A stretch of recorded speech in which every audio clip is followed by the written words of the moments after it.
அனைவருக்கும் வணக்கம். என் லைஃப்பில் இந்த மாதிரி ஒரு பெயின்ஃபுல்லான ஒரு சுச்சுவேஷனை நான் ஃபேஸ் பண்ணதே கிடையாது. மனசு முழுக்க வலி வலி மட்டும்தான்.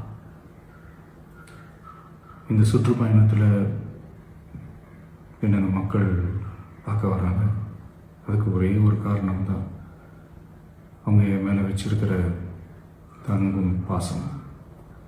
அந்த அன்புக்கும் பாசத்துக்கும் நான் எப்பவும் கடமைப்பட்டிருக்கிறேன். அதனால தான் இந்த சுற்றுப்பயணத்தில் மற்ற எல்லா விஷயங்களையும் தாண்டி மக்களுடைய சேஃப்டி, அதில் எந்த காம்ப்ரமைஸும் பண்ணிடக்கூடாதுன்றதுக்காக தான் அது என் மனசில் ரொம்ப ஆழமாக இருக்கும் அந்த எண்ணம்.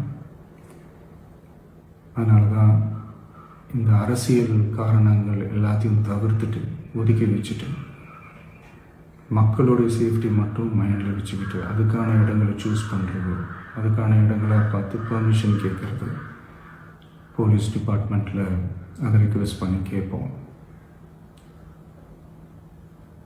ஆனால் நடக்கக்கூடாதது நடந்துருச்சு.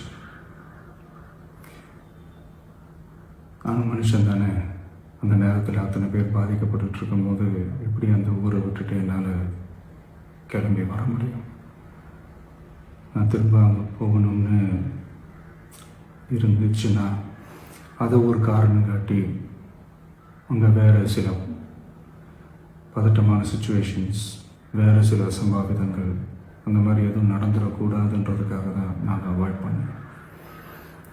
இந்த நேரத்தில் சொந்தங்களை இழந்து தவிக்கிற இத்தனை குடும்பங்களுக்கும் என்னுடைய ஆழ்ந்த இரங்கலை தெரிவிச்சுக்கிறேன். எனக்கு தெரியும், என்ன சொன்னாலும் இது ஈடையாகாதுன்னு எனக்கு தெரியும்.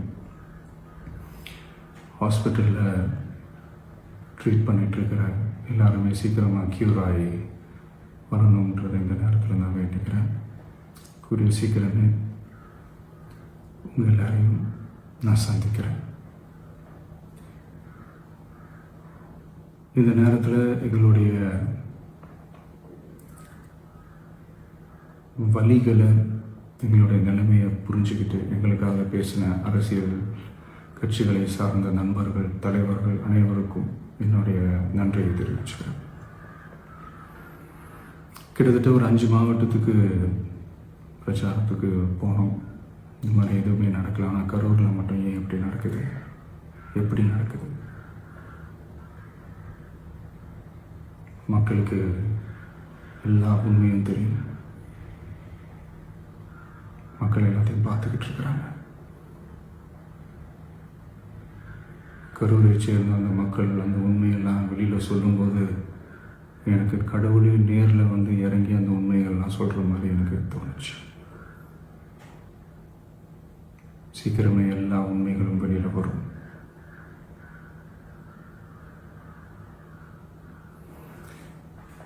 எங்களுக்கு தரப்பட்ட இடத்துல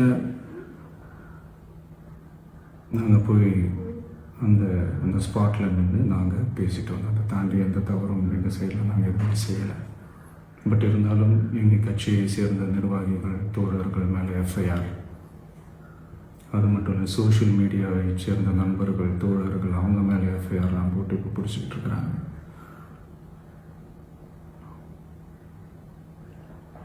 சிஎம் சார், உங்களுக்கு ஏதாவது இந்த பழி வாங்கணும் அப்படின்ற எண்ணம் ஏதாவது இருந்துச்சுன்னா என்ன வேணாலும் பண்ணுங்க.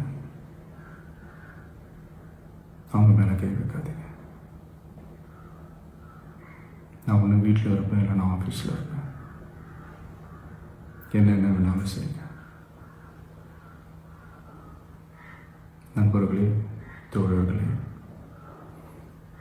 நம்மளோட அரசியல் பயணம் இன்னும் ஸ்ட்ராங்காக, இன்னும் தைரியத்தோட கண்டினியூ ஆகும்.